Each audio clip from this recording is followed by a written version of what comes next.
Media Malaysia mengungkap naturalisasi perlu dilakukan untuk mendongkrak timnas Malaysia dalam persaingan internasional.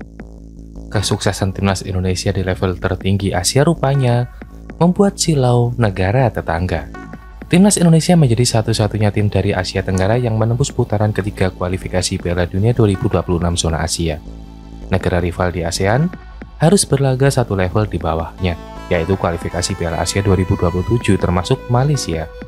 Baru-baru ini Federasi Sepak Bola Malaysia mengakui langkah PSSI dengan menaturalisasi pemain keturunan. Tim Garuda memang sukses menembus level top Asia berkat suntikan tenaga dari pemain keturunan seperti J.I.J. Martin Pais dan kawan-kawan. Belakangan langkah instan tersebut diikuti FAM agar timnas Malaysia tidak semakin tertinggal. Era sebelumnya Harimau Malaya hanya diperkuat pemain naturalisasi berupa pemain asing yang lama merumput di liga lokal. Kini FAM mengambil langkah signifikan dengan mendatangkan pemain keturunan dari luar negeri seperti Dion Colts yang juga baru-baru ini sudah berlangsung. Jaringan pemain keturunan Malaysia semakin terlihat dengan dua nama terakhir Hector Havers. Media sempat mendukung langkah tersebut dengan merujuk pada kebijakan naturalisasi di negara rival. Begitulah realitanya, sepak bola internasional sudah berubah. Zaman ketika tim nasional dibangun dengan murni akademi domestik dan liga lokal sudah berlalu. Lihat di seluruh dunia dari Qatar dan Indonesia, bahkan hingga Inggris dan Prancis, Anda akan melihat tim menggabungkan pemain asli dengan talenta luar negeri, seringnya membuahkan sukses, kata media tersebut. Media tersebut bahkan melebihkan label langkah FAM tergolong terlambat. Malaysia bukan pengecualian, bahkan mereka terlambat ikut pesta, katanya. Jika sudah begini, tinggal menunggu gebrakan timnas Malaysia di level internasional dalam waktu dekat.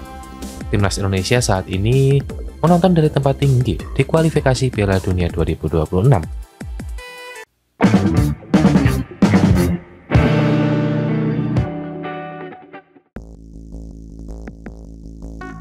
Pemain depan timnas Indonesia Ole Romani menjadi penentu kemenangan timnas Indonesia atas Cina pada pertandingan kualifikasi Piala Dunia 2026 Grup C zona Asia di SUGBK. Ia mencetak gol dari titik penalti menit ke-45. Ole Romani mengatakan sempat melihat ke arah ibunya sebelum mengeksekusi penalti. Penalti tersebut didapat Indonesia pada menit ke-40 setelah Ricky Kambuaya dijatuhkan pemain Cina di kotak terlarang. Sebelum memutuskan memberikan penalti untuk Indonesia, wasit Rustam Lutfulin melakukan tunjukan VAR. Ole Romani mengaku sempat memikirkan ibunya dalam momen itu. Saat kami melihat wasit pergi ke layar VAR, kami tahu kebanyakan itu akan menjadi penalti. Itu lucu karena saya melihat ibu saya dan saya tahu ibu saya sangat gugup di momen seperti itu. Jadi saya sempat memikirkan ibu saya, kata Ole. Dia ada di tribun untuk pertama kalinya. Jadi saya berpikir untuk melakukannya, mungkin biasanya tidak ada atau akan setuju. Tapi saya percaya diri, saya tidak benar-benar merasakan tekanan.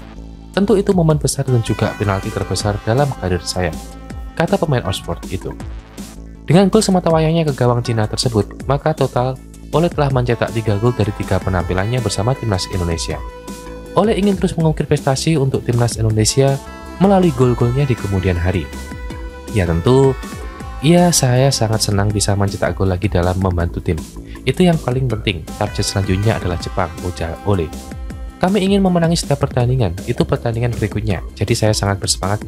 Kami semua bisa menangkan pertandingan yang berbeda, kata dia lagi. Dengan kemenangan ini dan sukses Arab Saudi mengalahkan tuan rumah Bahrain pada hari yang sama, timnas Indonesia mengunci posisi keempat dalam klasemen Grup C yang sekaligus lolos ke putaran keempat kualifikasi Piala Dunia 2026 zona Asia. Indonesia akan memainkan satu pertandingan tersisa di putaran ketiga melawan Jepang pada Selasa 10 Juni.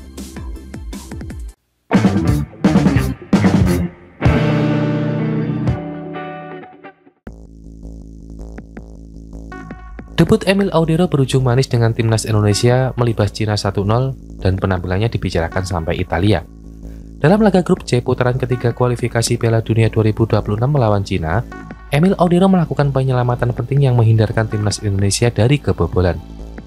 Audero mentas sebagai starter dalam partai timnas Indonesia versus Cina di Stadion Utama Gelora Bung Karno. Aksi heroik ex-kiper Juventus, Sampdoria, dan Inter Milan itu muncul di awal babak kedua. Pada menit ke-47, Emil Audero secara heroik menyetop tembakan dari Wang Yudong. Audero sigap menyongsong bola yang melesat ke arah kirinya, menyusul sebuah situasi tendangan penjuru. Aksi Emil Audero menjadi unggulan 1-0 untuk timnas Indonesia atas Cina. Timnas Indonesia akhirnya menutup laga melawan Cina dengan skor 1-0 berkat gol penalti oleh Romani pada menit ke-45. Dari media Italia menyebutkan sebuah artikel juga tentang debut Audero bersama timnas. Tentunya tentang keberuntungan Audero, media itu juga menyoroti kualitas sang kiper berpostur 192 cm. Tinggi badannya, kemampuan refleksnya, dan kecepakatannya dalam membaca permainan menjadikannya kiper yang sangat berharga. Para supporter Indonesia berharap Audero bisa berkontribusi dalam meraih kemenangan bersejarah, tulisnya. Sementara itu, media lain juga menyoroti aksi eks-pujaan Sampdoria tersebut. Mantan kiper Sampdoria, Emil Audero, jalani debut positif bersama timnas Indonesia. Demikian bunyi judulnya. Debut di tim nasional senior akhirnya tiba bagi Emil Audero. Tanggal 5 Juni 2025 akan menjadi hari yang tak terlupakan baginya. Setelah menjalani proses panjang bersama Azzurrini, kesempatan justru datang dari Indonesia.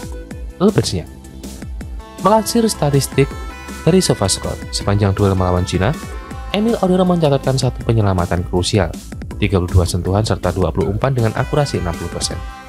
Emil Audero mencatat debutnya bersama timnas Indonesia dalam laga kualifikasi Piala Dunia melawan Cina yang dimenangkan dengan skor 1-0. Kiper yang kini membela Palermo dengan status pinjaman hingga 30 Juni itu dipercaya tampil sebagai starter dan berhasil mencatatkan clean sheet, tulis media-media dari Italia.